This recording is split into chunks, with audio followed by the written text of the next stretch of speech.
پیر طریقت پیر سید محمد محبوب علی شاہ صاحب زید شرفو فرما رہے ہیں،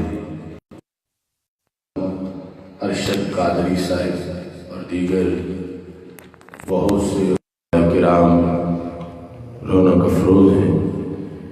میری دعا ہے خالق کائنات جل جلالہ ہم سب کو قرآن و سنت کا فہم عطا فرمائے اور اس کے ابلاغ و تبلیغ اور اس پر عمل کرنے کی توفیق عطا فرمائے۔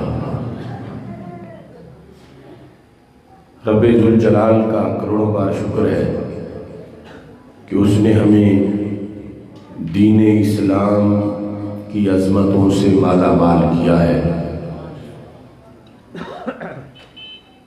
جس وقت ایک شخص دین اسلام قبول کرتا ہے، اللہ اس کو ایک نئی زندگی عطا فرما دیتا ہے۔ عرف عام میں زندگی کا جو مطلب ہم سمجھتے ہیں اور اس کی جو علامتیں ہیں، یہ زندگی ہمارے اور جانوروں میں ایک کھانا پینا، اٹھنا بیٹھنا، چلنا پھرنا، بولنا سننا، یہ سارے کام حیوان بھی کرتے ہیں۔ اس زندگی کے ہوتے ہوئے اگر بندے کو معاذ اللہ کلمہ نصیب نہ ہو تو قرآن ایسے بندے کو مردہ کہتا ہے۔ وہ کھاتا پیتا ہے، چلتا پھرتا ہے۔ اور یہ جو بات میں نے کی، یہ رب نے قرآن میں بیان کی ہے۔ یعنی آج ہم اگر یہ کہتے ہیں کہ کروڑوں اربوں انسانوں میں ہم زندہ ہیں جو مسلمان ہیں، یہودی، نصرانی، ہندو، سکھ، قادیانی، زندگی پھر بھی برقرار رہتی ہے۔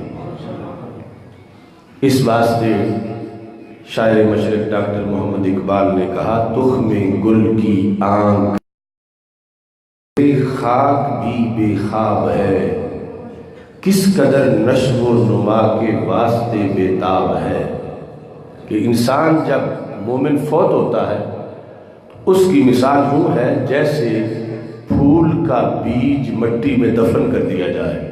تخم گل، پھول کا بیج، تو مٹی میں جب پھول کا بیج دفن ہو تو مسئلہ ختم نہیں ہوتا، اصل تحریک تو شروع ہوتی ہے۔ اپنی تربت سے نکل آتا ہے یہ، موت سے گویا گبائے زندگی پاتا ہے یہ۔ سردی مرکت میں بھی افسردہ ہو سکتا نہیں، خاک میں دب کر بھی اپنا سوز کھو سکتا نہیں۔ پھول بن کے اپنی تربت سے نکل آتا ہے یہ، موت سے گویا گبائے زندگی پاتا ہے یہ۔ ہے لحد اس قرآن مجید برہان رشید میں ہے کہ سیدنا امیر حمزہ رضی اللہ تعالیٰ نے کلمہ پڑھا، اسلام قبول کیا، تو رب ذوالجلال نے ان کی شان میں آیت کا نزول کیا۔ پس منظر یہ تھا کہ حضرت امیر حمزہ رضی اللہ تعالیٰ عنہ کی ابو جہل سے دوستی تھی، تو پھر اختلاف آپس میں ہو گیا اور وہ بھی رسول اکرم سے کیا وہ شخص جو کہ مردہ تھا، کان میتا پاس ماضی میں مردہ تھا، فَأَحْيَيْنَاهُ بس ہم نے اسے زندہ کر دیا۔ تو حضرت امیر حمزہ کے بارے میں کہا وہ پہلے مردہ تھے، اب ہم نے ان کو زندہ کر دیا۔ تو ابو جہل اب بھی مردہ ہے اور حمزہ زندہ ہے، تو اس واسطے حضرت حمزہ کو اس کے ساتھ نہ ملاؤ، وہ ظلمت میں ہے، حمزہ نور میں ہے۔ اب قرآن کی آیت ہے کہ جس سے یہ بات واضح سمجھ آ رہی ہے کہ کلمہ پڑھنے سے پہلے بھی حضرت حمزہ کھاتے پیتے تو تھے، چلتے پھرتے تھے، اٹھتے بیٹھتے تھے، مگر قرآن نے کہا مردہ تھے۔ کلمہ پڑھا تو اللہ فرماتا ہم نے ان کو زندہ کر دیا۔ تو جس کلمے سے حضرت امیر حمزہ زندہ ہوئے تھے، اللہ کا کروڑوں بار شکر ہے اس کلمے سے ہم بھی زندہ ہیں۔ اگرچہ ان کی شان وراء الورا ہے، اور وہ رسول اکرم صلی اللہ علیہ وسلم کی عظیم نسبتوں، ایمان، شرف صحبت کی بنیاد پر ہم جیسے کروڑوں ان کے قدموں کی خاک تک نہیں پہنچ سکتے، لیکن جو کلمہ انہوں نے پڑھا تو اللہ نے فرمایا یہ زندہ ہو گئے ہیں۔ 15ویں صدی میں آج ہو وہی کلمہ رب نے ہمیں بھی نصیب فرمایا ہے، اور یہی وہ شان ہے جس کے پیش نظر آج ہم حاجی محمد ارشد صاحب کے اصالِ ثواب کی تقریب میں بیٹھے ہیں۔ ہمارا ان کا یہ رشتہ ہے، اس رشتے کی بنیاد پر جو رشتہ ایمان ہے، اللہ تعالیٰ نے حقوق بیان کی ہیں جانے والوں کو کہ جو چلے جائیں پچھلوں پر ان کے کچھ حق ہیں۔ یہ قرآن میں اللہ نے ہیومن رائٹس سب سے بڑھ کے تو قرآن نے بیان کیے ہیں کہ وہ چلے گئے تو حق ختم نہیں ہوئے ان کے۔ ان حقوق میں سے ایک حق یہ ہے کہ پچھلے ان لوگوں کو شرط یہ ہے جو ایمان کی حالت میں دنیا سے گئے، پچھلے کہتے ہیں ربنا اغفر لنا، رب ہمیں بخش دے، وَلِإِخْوَانِنَا الَّذِينَ سَبَقُونَا بِالْإِيمَانِ، اور ہمارے ان بھائیوں کو بھی بخش دے جو حالت ایمان میں ہم سے سبقت لے کے دنیا سے چلے گئے۔ ان کو یہ رب نے شان بیان کی۔ اگر پچھلوں کی دعا پر ان کا کوئی فائدہ نہ ہونا ہوتا تو رب حکم ہی نہ دیتا، اور رب بعد والوں کی یہ خوبی بیان نہ کرتا کہ یہ بعد والے بھولتے نہیں، یاد رکھتے ہیں جانے والوں کو، اور جہاں اپنے لیے مغفرت مانگتے ہیں ان کے لیے بھی مانگتے ہیں۔ تو پتہ چلا کہ رب ذوالجلال یہ واضح کر رہا ہے کہ میں نے دعا قبول کرنی ہے، قبول کرنے والے کا بھی بھلا ہوگا، اور جن کے لیے کر رہا ہے اللہ ان کی قبروں پر بھی رحمتوں کا نزول فرمائے گا۔ یہ اسلام کی برکت ہے، یہ ایمان کی، اس کی وجہ سے جانے والوں کے حقوق ہمارے آقا صلی اللہ علیہ وسلم نے خود بیان فرمائے۔ بہقی شعب ایمان میں یہ حدیث شریف موجود ہے، سرکار فرماتے ہیں تو کیا معاملات ہیں؟ فرما ان کانت صالحۃ فقالت قدمونی، اگر وہ بندہ نیک ہے، وہ کہتا جلدی لے چلو، مجھے جلدی لے چلو، مجھے جلدی لے چلو، یعنی اسے آگے دیدار خدا بندی اور رسول اکرم صلی اللہ علیہ وسلم کے سامنے حاضری اور جنت کے انعامات وہ سارے نظر آ رہے ہیں، وہ کہتا دیر نہ کرو، میرا جنازہ جلدی پڑھو۔ اور اگر برا ہو تو وہ کہتا این تذهبون بها، کہاں لے جا رہے ہو، مجھے کہاں لے جا رہے ہو۔ یہ صحیح بخاری شریف میں سرکار کا فرمان ہے، فرمایا یسمع صوتها کل شیء۔ آج بھی شاید حدیث سن کے آپ کے ذہن میں سوال آئے کہ ہمارے سامنے لوگ فوت ہوتے ہم نے دیکھے، کبھی آواز آئی نہیں ہمیں، نہ یہ آتی ہے قدمونی، نہ یہ آتی ہے این تذهبون بها۔ تو سرکار نے اس وقت فرمایا یسمع صوتها کل شیء الا الانسان، اس آواز کو ہر شے سنتی ہے مگر انسان نہیں سنتا۔ انسان پر مہربانی کے لیے رب کی قدرت ہے، ورنہ اب میں بول رہا ہوں تو میں یہ نہیں کر سکتا کہ جو 20 بندے ہیں ان کو آئے باقی کو آواز نہ آئے، آنی ہے تو سب کو آنی ہے۔ لیکن رب کی یہ قدرت ہے کہ وہ جو ڈیڈ باڈی ہے وہ جب بولتا ہے تو بکری بھی سن لیتی ہے، مرغی بھی سن لیتی ہے، گائے باندھی ہے پاس وہ بھی سن لیتی ہے، مگر انسان نہیں سن پاتا۔ کیوں؟ سرکار فرماتے ہیں وَلَوْ سَمِعَهُ لَصَعِقَ، اگر انسان سنے گا تو بے ہوش ہو کے گر پڑے گا۔ ہو سکتا ہے نیا جنازہ تیار ہو جائے کہ وہ جو کہتا کہاں لے جا رہے اس کی آواز خوفناک بڑی ہے، اور جو یہ کہتا قدمونی جلدی لے چلو، تو تو اگرچہ وہ خوفناک آواز نہیں ہے، لیکن جس کے بارے میں پتہ چل گیا ہو کہ یہ بندہ فوت ہو چکا ہے، اچانک بولنا شروع ہو جائے تو سب برداشت بھی نہیں کر سکتے کہ یہ کیا ہو گیا، یہ تو پھر بولنا شروع ہو گیا۔ تو سرکار فرماتے ہیں اس بنیاد پر تمہیں سنائی نہیں دے گا، لیکن چونکہ میں بتا رہا ہوں تمہیں، تو ہم اقرار کرتے ہیں یا رسول اللہ صلی اللہ علیہ وسلم، ہمیں اپنے کانوں کے سنے ہوئے پر اتنا یقین نہیں جتنا آپ کے بتائے ہوئے میں یقین ہے۔ تو اب قبر میں دفن ہوا نہیں تو پھر بھی پردہ آ گیا درمیان میں، برزخ میں ہے، وہ بول رہا ہے، ہمیں کیوں نہیں سنائی دے رہا؟ ہم ہیں دنیا میں، وہ ہے برزخ میں، وہ ہے دوسرے جہان میں۔ دوسرا جہان تب نہیں شروع ہونا کہ قبر میں دفن کریں، تو دوسرا جہان روح نکل سے ہی شروع ہو چکا ہے، وہ برزخ میں ہے۔ اب قبر والے معاملات تو مزید مٹی جب پڑ جائے گی ہمیں کیا پتہ چلے گا؟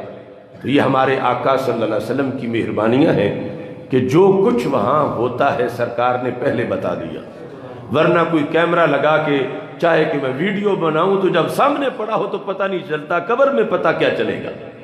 تو میرے آقا صلی اللہ علیہ وسلم فرماتے ہیں کہ جب قبر میں بندہ دفن ہوتا ہے، رب کے خاص بندوں کے تو خاص مقام ہیں، لیکن ہم جیسے عام بندے جو ہیں، ہر بندے کو وہاں یوں لگتا ہے کہ جیسے پانی آ گیا ہے اور میں ڈوب رہا ہوں پانی۔ کل غریق کے لفظ بندہ قبر میں یوں ہوتا ہے جس طرح کے کوئی پانی میں ڈوبنے والا ہے۔ کل غریق، حقیقت میں پانی نہیں ہوتا، لیکن مرنے کے بعد اس کو پھر ڈر ہے میں کہ ڈوب کے مر نہ جاؤں، یہ کیفیت ہوتی ہے قبر میں۔ اور اس کا یہ یقین ہوتا ہے، ہاتھ یعنی المتغوث کا معنی یہ ہے کہ وہ کسی مددگار کے انتظار میں ہے، اسے پکار رہا ہے کہ پانی یہاں تک آ گیا ہے، اگر نہ پہنچا تو میں ڈوب جاؤں گا، اپنا بازو بلند کر کے کہ کوئی آئے میرا بازو پکڑے مجھے نکالے، میں تو ڈوبنے لگا ہوں۔ کس کو وہ بلاتا ہے؟ سرکار فرماتے ہیں اس کا یقین ہے کہ ایک قوت ایسی ہے اگر وہ پہنچ گئی تو میں ڈوبنے سے بچ جاؤں گا۔ کون سی قوت؟ فرمایا ینتظر الدعوہ، اس کو قبر میں دعا کی پاور پر یقین ہوتا ہے۔ دعا یعنی ایک بندہ مومن جو اپنی زبان سے کہے گا اللہم اغفر لہ، رب اسے بخش دے۔ اتنی طاقت امریکہ کی کروڑوں حکومتیں ویسیوں ان میں نہیں جتنی ایک سادہ سے مومن میں ہے۔ یعنی وہ حکومتیں کسی کو ڈوبنے سے نہیں بچا سکتی، برباد ہو جائے گا جو ان پہ آسرا رکھے گا قبر میں۔ لیکن جو ایک مسلمان کے انتظار میں ہے کہ پچھلے میرے لیے دعا کرے، سرکار فرماتے ہیں ایک جملے سے بھی بیڑا پار ہو سکتا ہے۔ ینتظر الدعوہ، اس کو دعا کا انتظار ہے۔ اب یہ انتظار تو تب ہی ہوگا جب عقیدہ سنی ہوگا۔ اگر ساری زندگی وہ یہی کہتا رہا ہو کہ دعاؤں سے کچھ نہیں ہوتا، پچھلے جو کرے کچھ نہیں ہوتا، بس دروازہ بند ہو گیا، آگے کچھ نہیں ہوگا، کوئی فائدہ نہیں ہے، تو پھر انتظار بھی کس چیز کا کرے گا؟ تو ینتظر الدعوہ، وہ دعا کا انتظار کرتا ہے۔ اور اگر وہ دعا کے انتظار میں اس کیفیت میں ہے کہ ورنہ ڈوب جاؤں گا، جلدی پچھلے کوئی دعا کرے میرے لیے، وہ انتظار میں ہو، پچھلے انتشار میں ہو کہ پتہ نہیں قبول بھی ہوتی ہے یا نہیں ہوتی، تو پھر کتنا اس کے لیے یہ مسئلہ مزید گمبھیر بن جائے گا۔ تو جن کے پچھلے یقین رکھتے ہیں دعاؤں پہ، ان کے قبر میں جانے والوں کو بھی فائدہ پہنچتا ہے۔ اب یہ آگے ہمارے آقا صلی اللہ علیہ وسلم کی حدیث میں ہے کہ دعا کون کرے گا؟ سرکار فرماتے ہیں تلحقہ، دعا اسے لاحق ہوگی۔ لاحق کا مطلب ہے پچھلے کریں گے جو زندہ ہیں، یعنی ایک تو ہے نا جو اس کے عزیز و اقارب اس سے پہلے فوت ہو چکے ہیں، ان کا اسے انتظار نہیں، انتظار ہے جو لواحقین ہے۔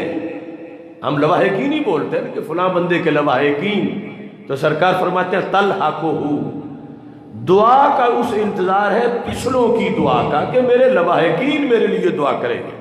کون کون؟ تو ہمارے آقا صلی اللہ علیہ وسلم نے چند رشتوں کا ذکر کیا اور پھر مطلقاً مومنین کا ذکر کر دیا. تلحقہ من ابن او ام او اخن او صدیق. یہ 4 لفظ ہمارے آقا علیہ السلام نے بولے کہ قبر والے کو یہ امید ہے کہ پچھلے دعا کریں گے میرے لیے تو میں ڈوبنے سے بچ جاؤں گا. کون کرے گا؟ اگر اس کا باپ زندہ ہے تو اسے یہ ہے کہ میرا باپ میرے لیے کرے گا. ماں زندہ ہے تو اسے یہ ہے کہ میری ماں کرے گی. بھائی زندہ ہے تو اسے یہ ہے میرا بھائی میرے لیے دعا کرے گا. اور صدیق، یہ 4تھا لفظ سب کو شامل ہے کہ کوئی بھی اس کا یار بیلی جو زندہ ہے اسے امید ہے کہ اسے میں یاد آؤں گا تو میرے لیے دعا کرے گا. کوئی ایمانی رشتے والا دینی بھائی میرا وہ میرے لیے دعا کرے گا. یہ اس کو قبر میں انتظار ہے. تو ہمارے آقا صلی اللہ علیہ وسلم فرماتے ہیں اب پچھلے جب دعا کرتے ہیں وہ دعا جنازے کے بعد بھی ہے، جنازے کے اندر تھی، پھر دفن ہوا تو اس کے بعد کی اب دعاؤں کا اس کو ہے. تو وہ فاتحہ خوانی جو ہوتی ہے، پھر کل شریف ہے، پھر روزانہ ختم کوئی پڑھتا ہے، یا وہ چیلم ہے، وہ 10ویں کا ختم ہے. یہ ساری دعاؤں کا اسے انتظار ہے. فَإِذَا لَحِقَتْهُ، جب یہ دعا اسے جا ملتی ہے، لاحقت ہو پچھلے کرتے ہیں اور وہ جا پہنچتی ہے وہاں پر، تو کیا ہوتا ہے؟ سرکار فرماتے ہیں کانت احب الیہ من الدنیا وما فیہا. زندہ جب تھا اگر اس وقت اسے ایک ضلع یا صوبے یا ملک کا نہیں ساری کائنات کا مالک بنا دیا جاتا تو پھر بھی اتنا خوش نہ ہوتا جتنا آج مرنے کے بعد پچھلوں کی دعا کے چند جملوں پہ خوش ہو گیا.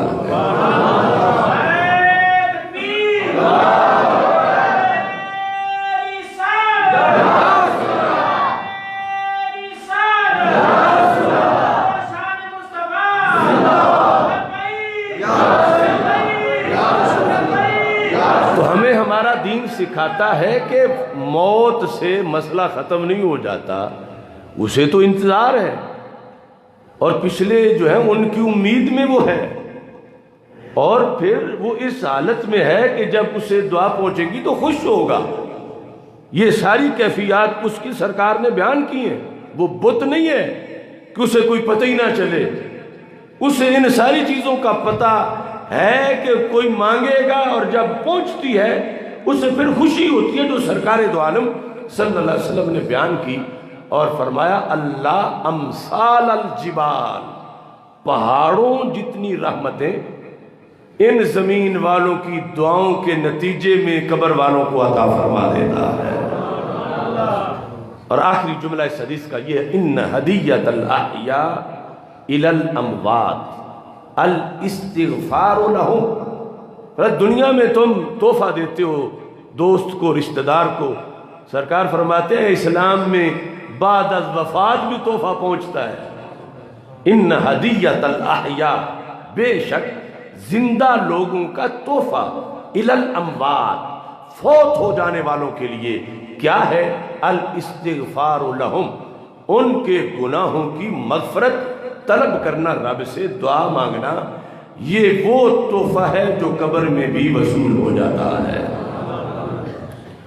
اس بنیاد پر رسول اکرم نور مجسم شفیع معظم صلی اللہ علیہ وسلم نے ہمیں جو دین عطا کیا یہ ہے دین رحمت، کہ جہاں اس جہان میں بھی ریلیف پہنچایا جا سکتا ہے.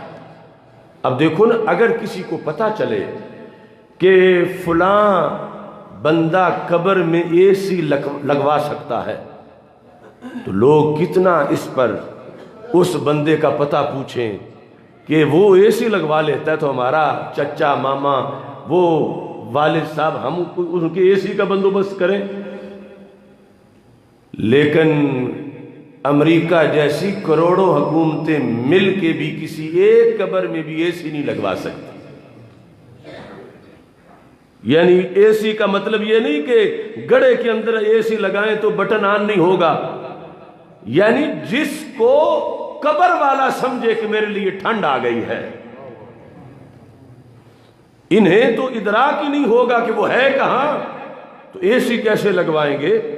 یہ ہے دین مصطفیٰ صلی اللہ علیہ وسلم، جس میں سرکار کی ایک جھلک سے کروڑوں اے سی قبر میں لگ جاتے ہیں۔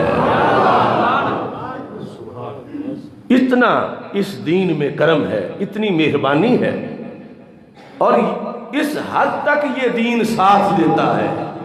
اب قبر میں نہ باپ جاتا ہے، نہ بیٹا جاتا ہے، نہ بھائی جاتا ہے، جو فوت ہوا ہے وہی دفن ہوا، باقی سب تو واپس آ گئے، لیکن وہاں یہ دین ساتھ دیتا ہے۔ جامع ترمذی میں حدیث شریف ہے، ہمارے آقا صلی اللہ علیہ وسلم کے کچھ صحابہ ایک مہم پر نکلے ہوئے تھے۔ ضرب بعض اصحاب النبی صلی اللہ علیہ وسلم خباءه علی قبر وهو لا يحسب انه قبر انسان۔ صحابہ نے جہاد پہ نکلے ہوئے تھے، کہیں ویرانے میں خیمہ لگایا، انہیں یہ پتہ نہیں تھا کہ یہاں کوئی قبر ہے، خیمہ لگا کے بیٹھے تو اندر زمین سے قرآن کی آواز آنے لگی۔ جیتے جاگتے صحابہ نے سنا تو پھر سرکار کے سامنے بیان بھی کیا، تو سرکار نے تصدیق بھی کی کہ ٹھیک ہے، ایسا ہوتا ہے۔ اذن فیہ انسان یقرأ سورۃ تبارک الذی بیدہ الملک، کہ اندر کوئی انسان ہے، مٹی بند ہے، لیکن وہ انسان سورہ ملک کی تلاوت کر رہا ہے، اور اتنا پکا حافظ ہے، متشابہ لگ ہی نہیں رہا اس کو۔ حتی ختمہا، 2-4 آیتیں نہیں اس نے پڑھی، اس نے پوری سورہ ملک ختم کی، مکمل پڑھی، بھولا نہیں۔ اب اس سے کئی سوالات جنم لینے لگے کہ زمین کے اندر یہ زندہ ہے، بول رہا ہے، تو سانس کیسے لیتا ہے؟ اور پھر اس کا تو حافظہ بھی بالکل ٹھیک ہے، یہ تو بھول بھی نہیں رہا، اور سارا یعنی بالکل صحیح پڑھ رہا ہے۔ تو صحابہ کرام رضی اللہ تعالیٰ عنہم جب واپس مدینہ منورہ پہنچے، سیاستہ میں، جامع ترمذی میں اور سینکڑوں کتابوں میں حدیث ہے، واپس پہنچے تو صحابہ کا یہ یقین تھا کہ ہمیں یہاں بیٹھے وہ خبر نہیں جو سرکار کو گھر بیٹھے خبر ہے۔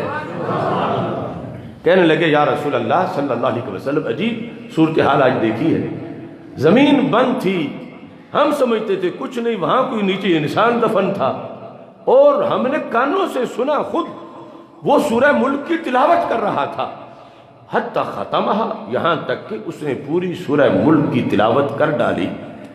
جس وقت سرکار دو عالم صلی اللہ علیہ وسلم نے یہ سنا تو سوال کے جواب دینے کی ضرورت تب پڑتی ہے جب سوال صحیح ہو۔ تو اگر یہ بات ہی غلط ہوتی تو سرکار فرماتے صحابہ وہم ہی باتیں کرتے ہو، ایسا نہیں ہو سکتا، بالکل یہ تم نہ پوچھو، یہ تمہارے کانوں کو غلطی لگ گئی ہے، آواز نہیں ہوگی، وہ تم نے ویسے ہی سمجھ لیا ہے، ایسا نہیں سرکار نے فرمایا۔ ہمارے آقا علیہ السلام نے فرمایا ی المانیہ ی المنجیہ تنجی من عذاب اللہ، فرمایا یہ جو مجھ پہ قرآن اترا ہے اس کی سورہ ملک کا یہ کمال ہے، جو دنیا میں پڑھتا ہے وہ قبر میں بھی پڑھتا رہتا ہے۔ یلمانیہ، فرمایا جب سورہ ملک پڑھنے والے کی قبر کی طرف عذاب آنے لگتا ہے تو یہ کیا، یہ مانیہ ہے، فرمایا یہ آگے سے منع کر دیتی ہے، ہٹ پیچھے۔ سورہ ملک عذاب کو منع کرتی ہے، اندر نہیں آنے دیتی قبر میں۔ منجیہ، نجات دینے والی ہے۔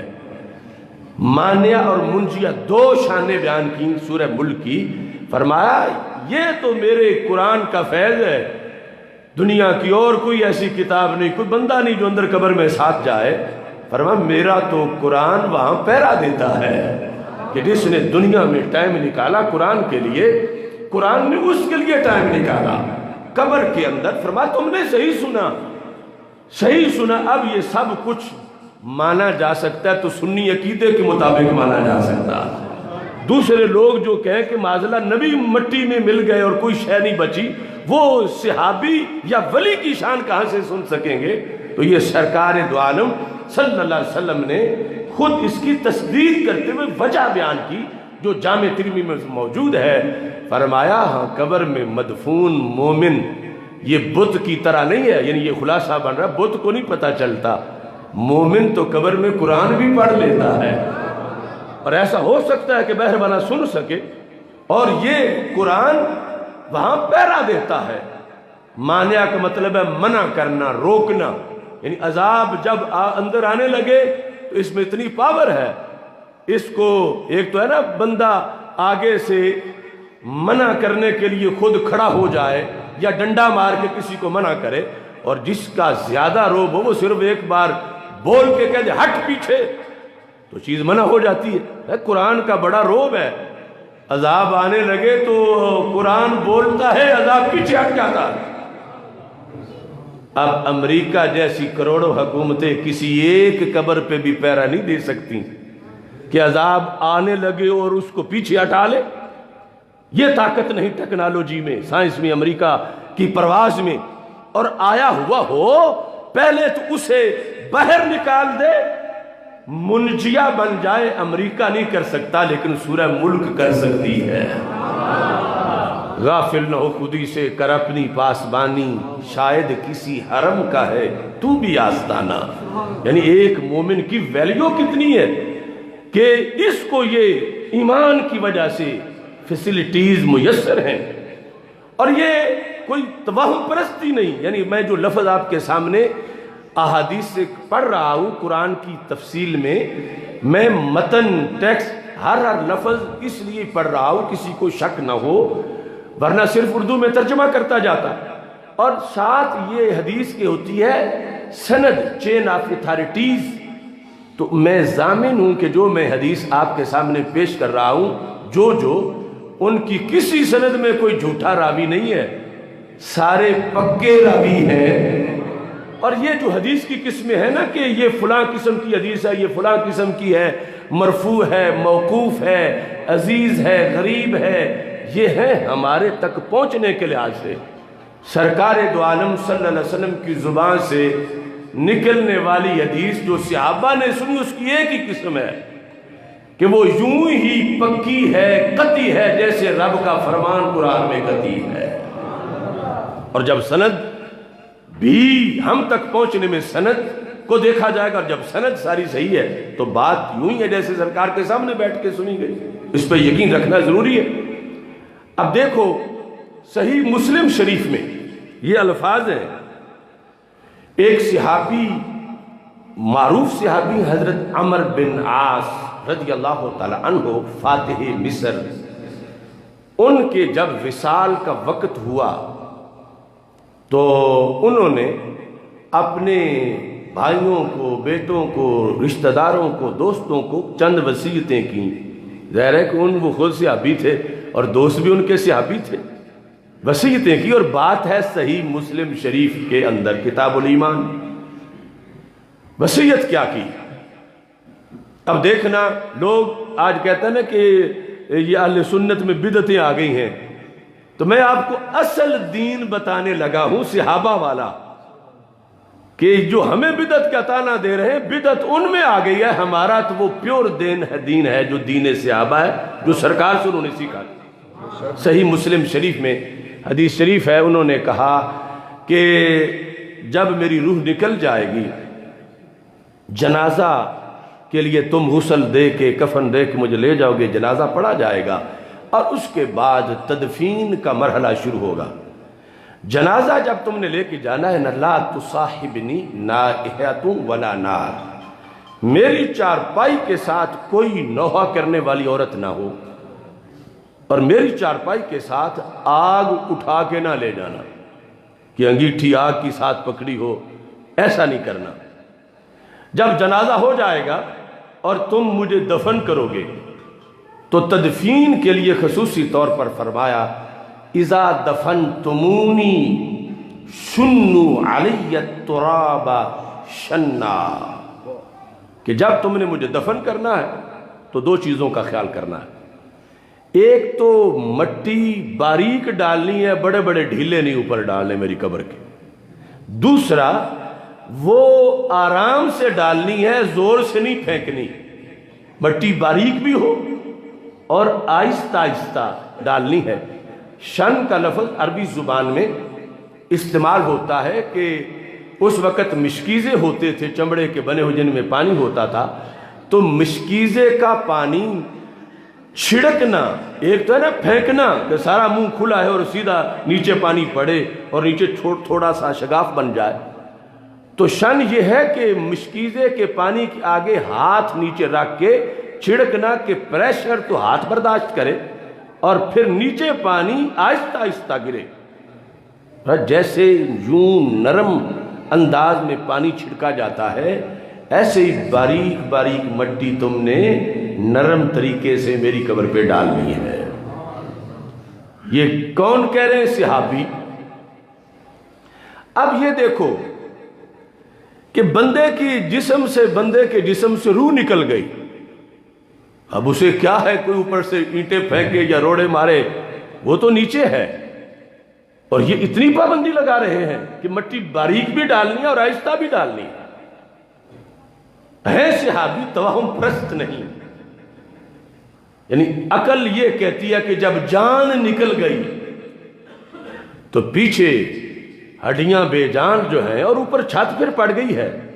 کوئی سیدھا کوئی روڑا جا کے جسم کو تو نہیں لگنا، اوپر چھت ڈالی ہوئی ہے اور چھت کے اوپر مٹی ڈالنی، اور مٹی کے لحاظ سے وہ شرطیں لگا رہے ہیں، پابندی ہے کہ مٹی باریک بھی ڈالنی ہے اور آہستہ بھی ڈالنی ہے.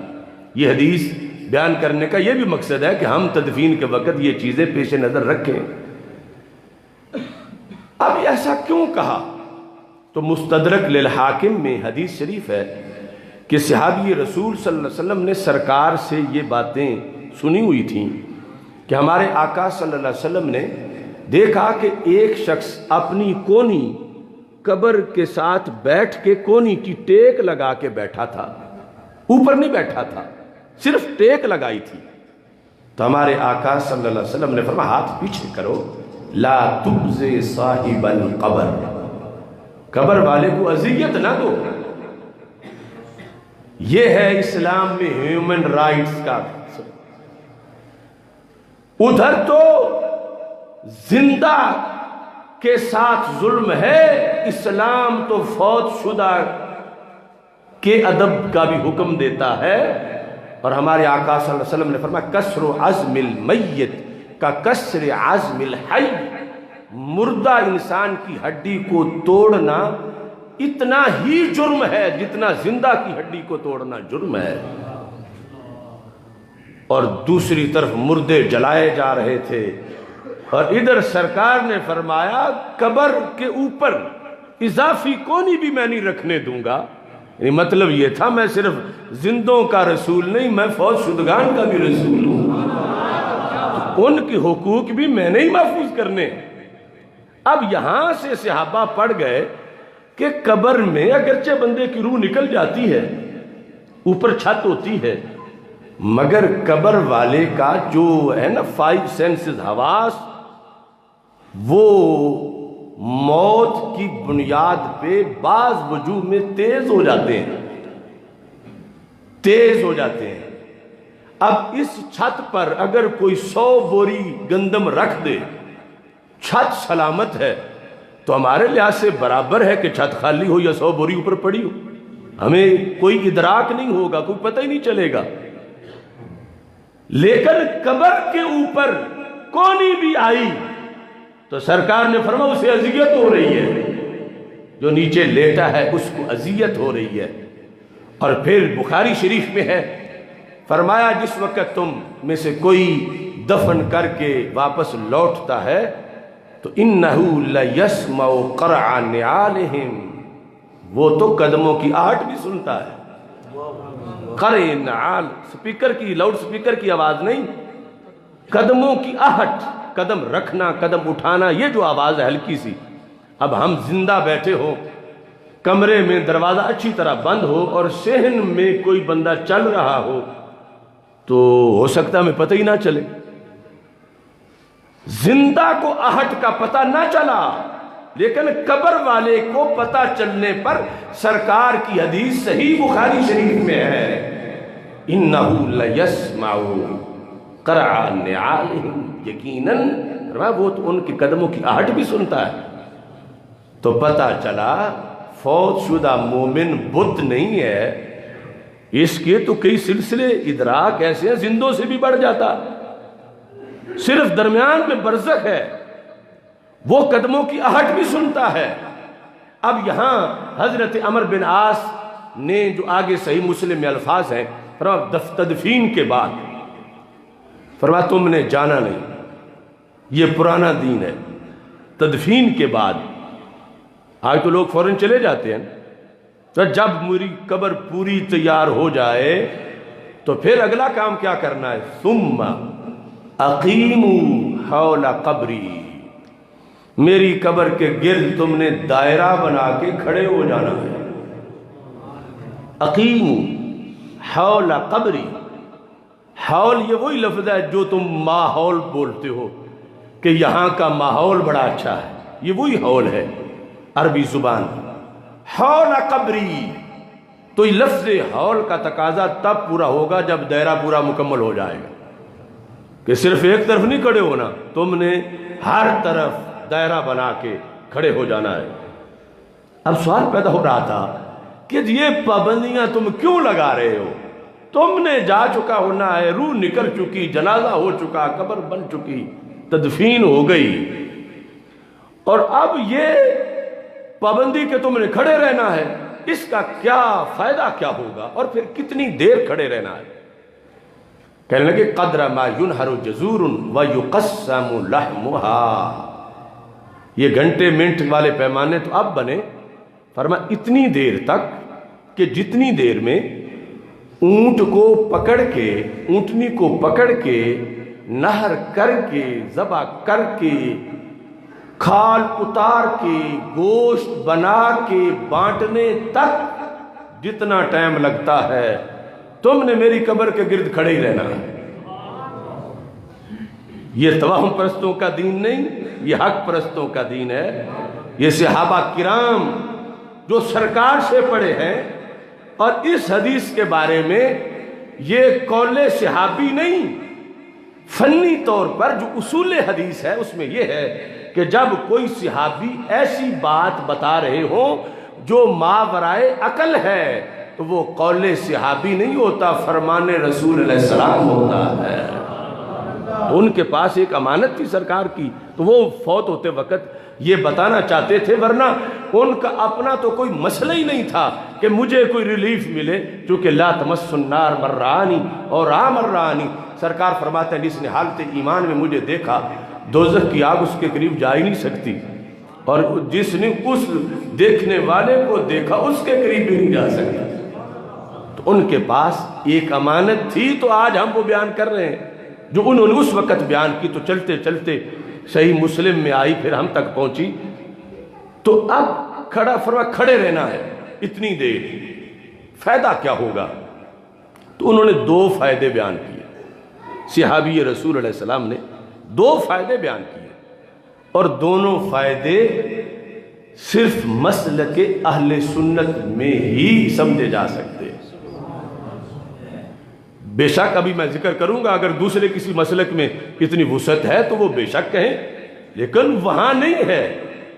وہ دین صحابہ کی وراثت ہمارے پاس ہے، اور صرف دعویٰ نہیں، یہ دلیلیں ہیں بخاری مسلم کی کہ میرے آقا صلی اللہ علیہ وسلم کے صحابی کہنے لگے حتیٰ، کھڑے رہنا کھڑے رہنا کھڑے رہنا، حتیٰ کہ، یہ وہی حتیٰ ہے جو آپ یہ کہو کہ ہم زور پڑھ کے جلسے میں بیٹھے حتیٰ کہ اثر ہو گئی، کہتے ہو نا اس طرح، حتیٰ انتہائی غایت کے لیے، وہی حتیٰ ہے۔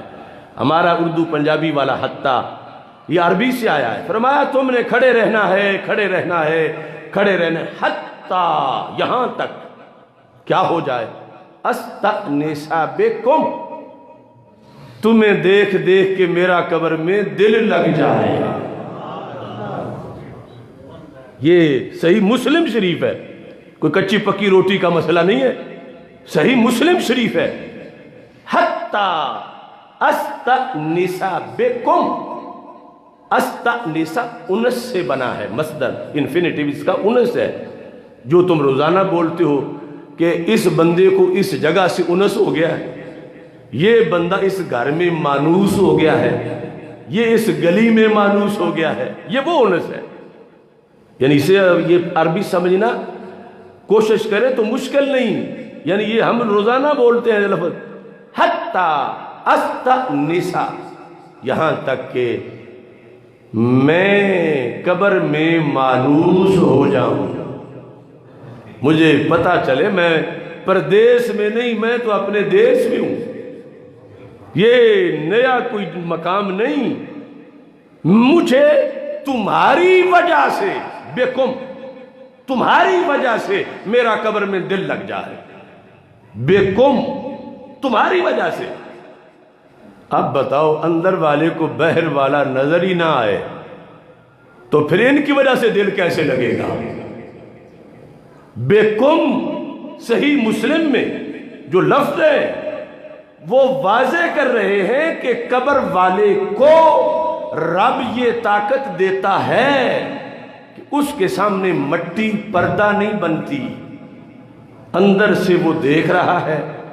کہا تم نے کھڑے رہنا جہاں تک کہ تمہاری وجہ سے میرا دل لگ جائے، کہ میں دیکھوں گا میرے تو بیٹے بھی کھڑے ہیں، میرے تو بھائی بھی یہاں سامنے ہیں، میرے تو سارے دوست بھی کھڑے ہیں، تو میں کہوں میں پردیس میں کب ہوں، میں تو پھر اپنے دیش میں ہوں۔ حتی استأنسا بکم، دوسرا وَأَعْلَمَ، یہاں تک کہ مجھے اس چیز کا علم آ جائے۔ یہ ہے دین محمد صلی اللہ علیہ وسلم، جس میں قبر والا بھی علم حاصل کرتا ہے کہ تم کھڑے رہنا، ایک تو میں تمہیں دیکھ دیکھ کے میرا دل لگ جائے، دوسرا جو تم پڑھو گے سن سن کے اعلامہ مجھے علم آ جائے، ماذا اراجع بہ رسول ربی، کہ میں نے اپنے رب کے بھیجے ہوئے منکر نکیر فرشتوں کو کیا جواب دینا ہے، یہ مجھے علم آ جائے، اعلامہ میں جان لوں۔ ظاہر ہے کہ ان کا اپنا مسئلہ تو کوئی نہیں تھا، لیکن یہ بتایا تو تب ہم تک بات پہنچی کہ امت یہ اہتمام کرے کہ دفن کر کے بھاگ نہ جائے، اور اس کا اتنا فائدہ ہے، اور یہ کوئی وہمی بات نہیں، یہ تو سرکار کے شاگرد سرکار کا دین بتا رہے ہیں۔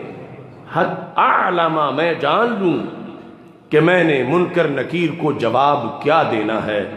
تو یہ دین ہے پرانا دین، اصل دین، کہ جس کے جانے والے کے ساتھ بہر سے رابطہ ہوتا ہے اور وہ دیکھتا ہے، اور اس طرح اس کی اجنبیت اور وحشت دور ہوتی ہے، اور اس سے بہر والا اگر بات کرنا چاہے تو بات بھی کر سکتا ہے، اور وہ ہمارے آقا صلی اللہ علیہ وسلم نے طریقہ بتایا، اس کے مطابق جو بڑی ضروری بات اس وقت کے امتحان کے لحاظ سے ہے، اور وہ حدیث بھی ہر بندے کو یاد ہونی چاہیے اور اس پر بھی عمل ہونا چاہیے، کہ جو دنیا سے چلا گیا، جب ہمارے دین میں اس کو فائدہ پہنچانے کا طریقہ شریعت نے بتایا ہے تو پھر ہمیں تو اس کا اہتمام ضرور کرنا چاہیے۔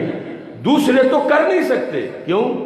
تو سارے فائدے کے لیے شرط یہ کہ اگلا بھی ایمان والا ہو جو گیا ہے، اور یہ بھی ایمان والا ہو جو دعا کر رہا ہے۔ اگر ایک شرط دونوں میں ادھر ایمان والا نہ ہو یا پیچھے ایمان والا نہ ہو تو ایسا ہو ہی نہیں سکتا، دونوں ایمان والے ہوں۔ اب ہمارے آقا صلی اللہ علیہ وسلم کا فرمان ہے جس کو ابن قیم نے کتاب الروح میں ذکر کیا ہے۔ ابن قیم ابن تیمیہ کے شاگرد، بہت بڑے امام گزرے ہیں، انہوں نے حدیث ذکر کی اور حدیث کی سند پر بھی بحث کی، یعنی چونکہ یہ بخاری مسلم سے ہٹ کر ہے تو اس کی سند کے لحاظ سے بھی میں بتا دوں۔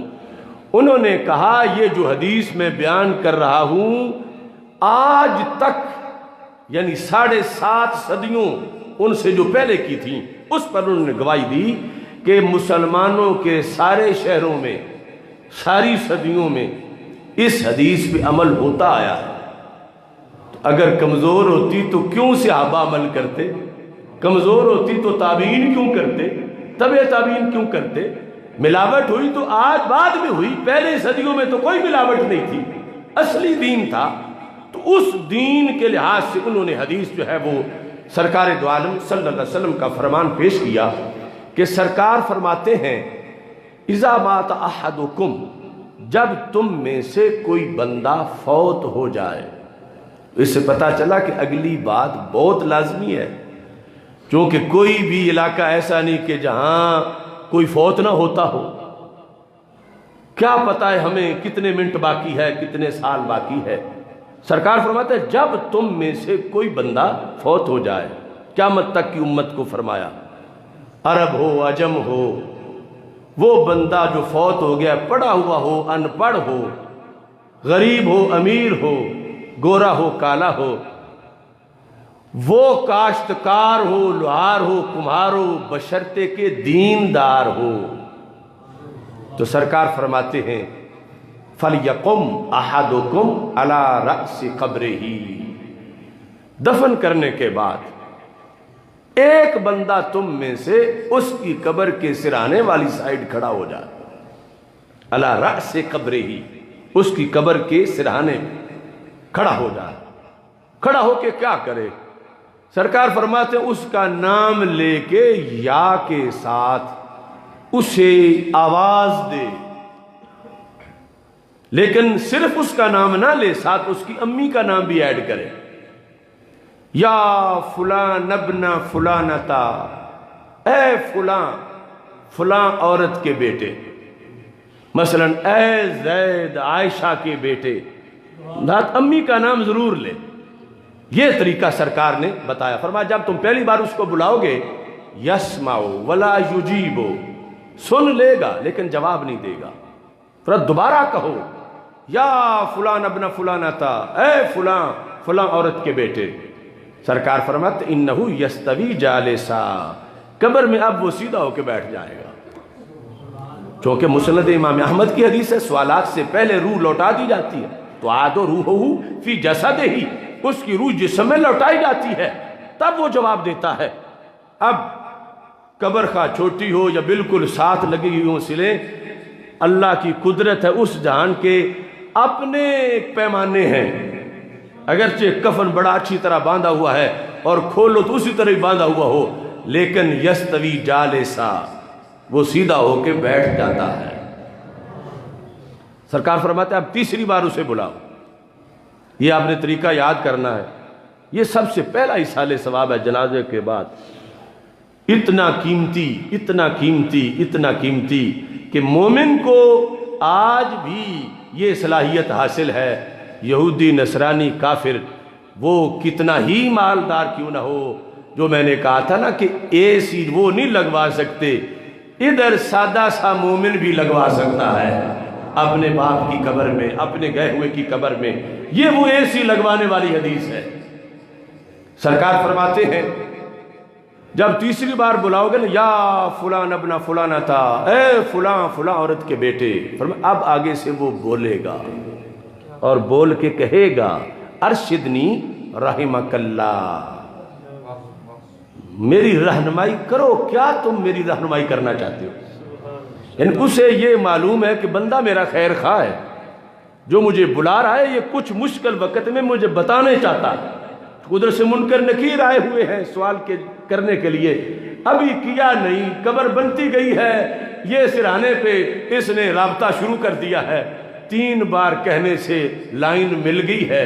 سرکار فرماتے ہیں وہ کہتا ہے ارشدنی رحمک اللہ، خدا تجھ پہ رحم کرے، ارشاد فرماؤ، ارشدنی ارشاد سے ہے کہ میری گائیڈنس کرو، کیا میری رہنمائی کرنا چاہتی ہوں؟ لوگ کہتے ہیں قبر والے دیتے کچھ نہیں، سرکار فرماتے ہیں وہ تو دعا بھی دیتے ہیں، وہ دعا دے رہے کہنے والے کو خدا تجھ پہ رحم کرے، بتاؤ کیا بتانا چاہتی ہو؟ تو سرکار فرماتے ہیں اب اس سے تم نے وہ بات کرنی ہے جو میں تمہیں بتا رہا ہوں، اس طریقے پر 3 بار بلا کے امی کا نام لے کے اب اس سے کہو اب جو بات کہنے کا ہمیں سرکار نے حکم دیا میں وہ عربی میں پڑھنے لگا ہوں. اذکر ما خرجت علیہ من الدنیا شہادت اللہ الہ الا اللہ وان محمد رسول اللہ صلی اللہ علیہ وسلم. اب دیکھو بت میں اور مومن میں فرق کتنا ہے. قبر میں جو مومن ہے، آج کچھ لوگوں کے دین کی سوچ سکھوں والی ہے، وہ کہتے ہیں یہ قبر اور بت ایک ہی چیز ہے. اور ادھر سرکار کیا فرماتے ہیں؟ سب سے پہلے تو فرمایا اسے یا سے بلاؤ. تو بلانا تو پھر اس نے ہے نا جو یا رسول اللہ کہتا ہو. تو جس کے دین میں یا رسول اللہ نہ کہا جائے، رامے گامے کو یا کیسے کہے گا؟ مثلا یہاں کا کوئی بندہ فوت ہو گیا، سرکار فرماتے ہیں مومن ہے تو اس کی قبر پہ کھڑے ہو کے کہو یا خالد. تو یہ وہی کہہ سکے گا نا جو یا غوث کہہ لیتا ہے، یا علی کہہ لیتا ہے، یا رسول اللہ صلی اللہ علیہ وسلم کہہ لیتا ہے. پھر یہ گنجائش ہے اس کے مذہب میں کہ اب سرکار فرما رہے ہیں. اور اگر اس کے نزدیک یہ ہوئی شرک تو پھر تو رابطے سارا ٹوٹ جائے گا. تو سرکار نے فرمایا 3 بار اسے تم نے یا کہہ کے بلانا ہے، اور تیسری بار آگے بات کرنی ہے. بات عربی میں ہے. بندہ تھا قصور کا، ساری زندگی کسی دارالعلوم میں پڑھنے گئے ہی نہیں، نہ اس کو گرامر آتی ہے، نہ اس کو صرف، نہ اس کو نحو، اور آگے سب کچھ عربی میڈیم ہے. فرشتوں نے بھی عربی میں پوچھنا ہے. باہر والا جو ہے اس کو سرکار فرمایا عربی میں اس سے بات کرو. اب بتاؤ اگر اندر والا بت ہو تو کیسے سمجھے گا؟ بلکہ میں تو کہتا ہوں، میں وہ جملہ بول رہا ہوں، اذکر ما خرجت علیہ من الدنیا. تم میں سے کتنے ہیں جنہوں نے عربی نہ پڑھی ہو اور اس کا تمہیں پتہ چل گیا ہو کہ میں نے کیا کہا ہے؟ آج تمہیں پتہ نہیں چل رہا جنہوں نے عربی نہیں پڑھی ہوئی. اللہ تمہاری عمر لمبی کرے، وفات کے بعد یہی جملہ جب قبر سے بہر والا بولے گا تمہیں ترجمے کا بھی پتہ چل جائے گا، عربی بولنا بھی آ جائے گی. لوگ انہیں بت کہتے ہیں کہ جو زندوں سے بھی ایڈوانس ہے. آج پڑھیں گے تو عربی آئے گی، لیکن قبر میں تو بن پڑھے آ جائے گی. فرمایا تم بولو اس سے کیا؟ اذکر، یاد کر. یاد کر اے قبر والے، یاد کر. کس چیز کو؟ اس عقیدے کو جو تو نے آخری سانس تک بچا کے رکھا، بیچا نہیں. کسی ویزے کے عوض، کسی مفاد کے عوض تو نے جس عقیدے کا سودا نہ کیا، روکی سوکی کھا کے تو نے زندگی بسر کر لی، مگر عقیدے پہ تو نے کوئی کمپرومائز نہ کیا، دین اسلام اپنا بچا کے رکھا. آج وقت آیا ہے تو اس دین کو یاد کر. اذکر ما خرجت علیہ من الدنیا. دنیا سے نکلتے وقت جو عقیدہ تیرے ساتھ تھا اس کو یاد کر. تو آخری گھڑی تک حفاظت ضروری ہے. کیا عقیدہ؟ فرمایا تو نے تو ساری زندگی گواہی دی تھی کہ اللہ وحدہ لا شریک، اس کے سوا کوئی معبود نہیں. اس بات کو تو یاد کر. تو نے ساری زندگی یہ کہا تھا کہ حضرت محمد مصطفیٰ صلی اللہ علیہ وسلم اللہ کے آخری رسول ہیں. ختم نبوت کے نعرے تو زندگی بھر لگاتا رہا. آج یاد کر اس عقیدے کو. یاد کر تو نے قرآن کو امام مانا تھا، تو نے اسلام کو دین مانا تھا. میرے آقا صلی اللہ علیہ وسلم نے فرمایا صحابہ جب بہر والا یہ پڑھتا ہے تو اندر والا بھی فر فر پڑھنا شروع کر دیتا ہے. یہ اس جہان کی باتیں ہمیں سرکار نے بتائیں اور سند سے ہمارے پاس آئیں. یقین لازم ہے ایمان کے لیے. فائدہ کتنا ہے؟ اب ادھر سے آئے ہوئے ہیں منکر اور نکیر. کام کیا؟ انہوں نے پوچھنا مر ربوں کا، ما دینوں کا، یہ انہوں نے سوال کرنے ہیں. اور ادھر یہ وجد میں ہے، یہ کہتا ربی اللہ، اللہ میرا رب ہے، اللہ میرا رب ہے، اللہ میرا رب ہے. محمد النبی، محمد النبی، حضرت محمد مصطفیٰ میرے نبی ہیں، اسلام میرا دین ہے، قرآن میرا امام ہے. سرکار فرماتے ہیں وہ دونوں ہکے بکے رہ جاتے ہیں، اب اس سے پوچھیں کیا؟ یعنی دونوں جو آئے تھے امتحان لینے وہ کہتے ہیں اب اس کو کیا پوچھیں؟ تو اللہ تعالیٰ سے رابطہ کرتے ہیں، رب ہم نے اس پوچھے ہی نہیں، یہ پہلے ہی یہ سب کچھ بتا رہا ہے۔ تو اللہ فرماتا ہے جو تم نے پوچھنا تھا جواب تو وہی دے رہا ہے نا، تو پوچھنے کی ضرورت ہی نہیں۔ اب اس کی قبر میں جنت کا دروازہ کھول دو۔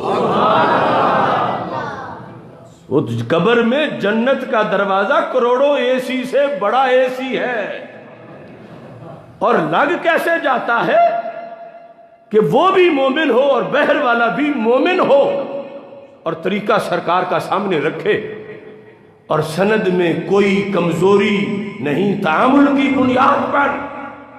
اتنا قیمتی دین ہمارے پاس ہے، دوسرے جاتے ہیں، کوئی جل رہا ہے، کوئی سڑ رہا ہے، کوئی گلا پڑا ہے، کوئی صورتحال ہے۔ ادھر برزخ کے لحاظ سے یہ طریقہ دیا ہے نبیوں کے سلطان حضرت محمد مصطفیٰ صلی اللہ علیہ وسلم نے۔ ہاں، یہ لائن تب ملے گی جب عقیدہ ساری زندگی محفوظ رکھا ہوگا، کسی حکومت کے ڈر سے، کسی ویزے کے لیے، کسی نیشنلٹی کے لیے، کسی مفاد کے لیے عقیدے پر ذرا بھی لچک نہیں دکھائی ہوگی تو اس کی اتنی قوت ہوگی۔ باہر والا بولے گا، حالانکہ اندر والا عربی نہیں بھی پڑھا ہوا تھا، مگر ایمان ترقی دیتا ہے۔ تو زندوں سے کئی وجوہ میں، جو میں نے شروع میں کہا، فوت شدہ آگے نکل جاتے ہیں۔ تخم گل کی آنکھ زیر خاک بھی بے خواب ہے، کس قدر نشو و نما کے واسطے بےتاب ہے۔ سردی مرکز سے بھی افسردہ ہو سکتا نہیں، خاک میں دب کر بھی اپنا سوز ہو سکتا نہیں، پھول بن کے اپنی تربت سے نکل آتا ہے یہ، موت سے گویا قبائے زندگی پاتا ہے یہ ساری چیزیں قرآن و سنت میں سامنے موجود ہیں کہ وہاں دین مصطفیٰ صلی اللہ علیہ وسلم قبر میں بھی پہنچ گیا اے سی لگوانے کے لیے۔ تو آج ہم اس دین کا ساتھ دیں گے تو کل اے سی لگے گا۔ یہ صورتحال جب سرکار نے صحابہ کے سامنے بیان کی تو صحابہ بے حد خوش ہوئے، اور ساتھ ہی چونکہ وہ بات سنتے تھے تو فوراً عمل کرنے کا سوچتے تھے۔ یعنی آج ہمارے لحاظ سے تھا نا کہ طالب علم پڑھتے رہتے ہیں، تھوڑے ہوتے ہیں جو پڑھے ہوئے پہ فوراً عمل کرتے ہیں، ورنہ پڑھتے ہیں کہ جب میں بڑا ہو کے فتویٰ دوں گا تو یہ دلیل دوں گا۔ ارے وہ بھی ٹھیک ہے، بڑا ہو کے تقریر کروں گا تو پھر یہ حوالہ دوں گا، جب میری تقریریں ہوں گی میں بھی یہ حوالہ دوں گا۔ لیکن صحابہ کہتے ہیں جو پڑھتے تھے ہم فوراً اس پہ عمل بھی شروع کر دیتے تھے۔ ایسے ہی یعنی جمعے کا بھی یہی مطلب ہوتا ہے، جلسے کا بھی یہ نہیں کہ سن کے ذہن میں رکھ لو اور آگے اگلے سال عمل کریں گے، نہیں، فوراً عمل کا سوچنا یہ صحابہ کا انداز تھا۔ انہوں نے جب سوچا تو فوراً ایک ذہن میں سوال آ گیا، اور اگر وہ نہ کرتے اور آج وہ سوال کوئی ہم سے کرتا تو ہمارے پاس تو کوئی جواب نہیں تھا۔ سوال یہ آیا کہ یا رسول اللہ صلی اللہ علیہ وسلم، آپ نے بڑی ہی قیمتی بات بتائی ہے لیکن اس میں کچھ پابندیاں لگائی ہیں کہ قبر بنتے ہی فوراً کھڑے ہو جانا ہے اور نام اس کا لینا ہے اور ساتھ اس کی امی کا نام لینا ہے۔ تو یہ جو امی کے نام والی شرط ہے نا، یہ پوری کرتے ہو سکتا ہے لیٹ ہو جائے، چونکہ ابا جی کا نام بندے کے باپ کا نام تو مشہور ہوتا ہے ماں کے نام کے مقابلے میں، تو ماں کا تو خاص رشتہ داروں کو پتہ ہوتا ہے۔ تو بندہ کئی پردیس میں فوت ہو جائے یا جس کو مسئلے کا پتہ ہے وہ ماں کا نام نہیں جانتا اور چاہتا ہے کہ میں قبر پہ کھڑا ہو کے سرکار کی سنت کے مطابق اس سے یہ بات کروں، مگر اس کی امی کا نام نہیں آتا، تو صحابہ نے پوچھا پھر کیا حل ہے؟ اب اس کے متبادل کئی طریقے ہیں۔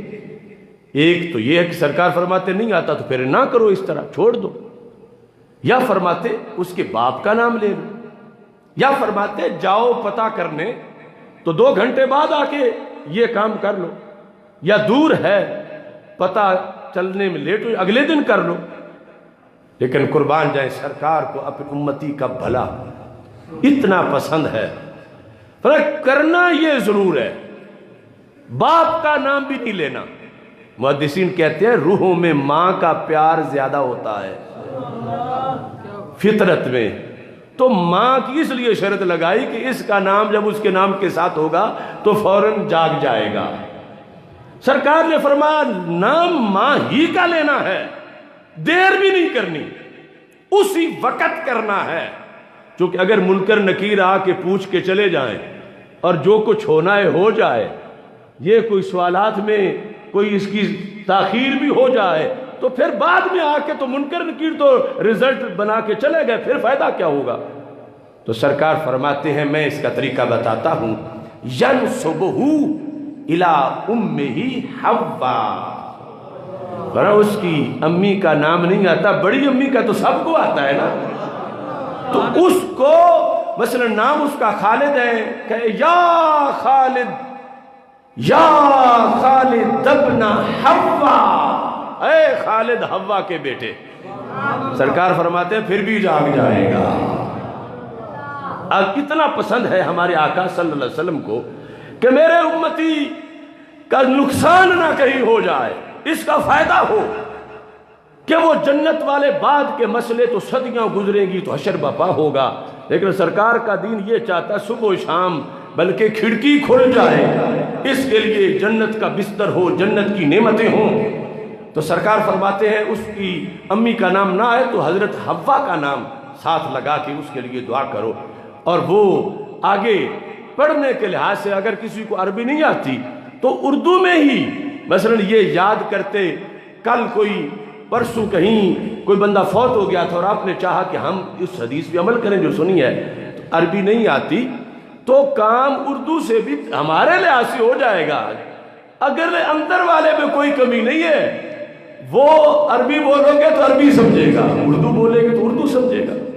کہ اس کو کہو یاد کر تو اس عقیدے کو جس پر تیری جان نکلی, کہ تو نے اللہ کو وحدہ لا شریک مانا, تو نے حضرت محمد مصطفیٰ صلی اللہ علیہ وسلم کو آخری نبی مانا, تو نے اسلام کو دین مانا, تو نے قرآن کو امام مانا. جب کہو گے وہ بھی یہی کہے گا, اللہ کے فضل سے بیڑا پار ہو جائے گا. اتنا بڑا ریلیف کس دین میں ہو سکتا ہے. تو یہ ہے ہمارے آقا صلی اللہ علیہ وسلم کا امت سے پیار, اور یہ ہے جانے والوں کے لحاظ سے حقوق کی ایک قسم. یہ ہے مسلک اہل سنت کہ جب وہ دین 14 صدیوں والا آج ہم نے مسلک اہل سنت رکھتے ہوئے فٹ کرنا چاہا تو کہیں کوئی کمی نظر نہیں آئی کہ اب دین کا یہ شعبہ کس جگہ رکھیں, آگے تو چادر ہی ہمارے مسلک کی چھوٹی سی ہے. ہمارا وہ مسلک ہے, دوسروں کا تو ہے نا کہ ایک طرف سے ڈھانپتے ہیں دوسری طرف سے ننگے ہو جاتے ہیں, شارٹ سی چادر ہے. اور اہل سنت کی یہاں سے لے کر جنت کے دروازے تک پھیلی ہوئی یہ دین ہے جس پر ہم قائم ہیں. اسی دین کی وضاحت کے لیے انشاءاللہ 30 مارچ کو مینار پاکستان پر 10واں عقیدہ توحید سیمینار اور پاکستان زندہ باد کانفرنس منعقد کی جائے گی. کس تاریخ کو؟ 30 مارچ. تو کیا آپ سے توقع کی جا سکتی ہے کہ آپ وہاں رونق افروز ہوں گے؟ یہ تو آپ بالکل لاہور کے پڑوس میں بیٹھے ہیں, پورے ملک سے یعنی ادھر جو خاران ایران کے بارڈر تک سے قافلے آئیں گے. ابھی خیبر پختونخوا کا میں دورہ کر کے آیا ہوں, پشاور تک, پھر سندھ میں جا رہا ہوں. تو یہ آپ تو بالکل قریب ہیں, دور والے تو کتنا زیادہ خرچہ کرائے کا کر کے آئیں گے, آپ کے لیے تو بہت آسانی ہے.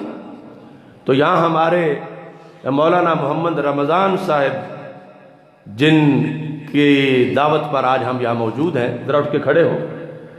تو ان کی قیادت میں, اور یہ مولانا ہمارے پرانے دوست ہیں ادارہ صراط مستقیم کے, ان سب کی قیادت میں باقی احباب آپ قافلے لے کے آپ نے وہاں پہنچنا ہے. اللہ تعالیٰ کے فضل و کرم سے اب میرے ساتھ ایک بار حلف اٹھانے کے لیے اٹھ کے کھڑے ہوں.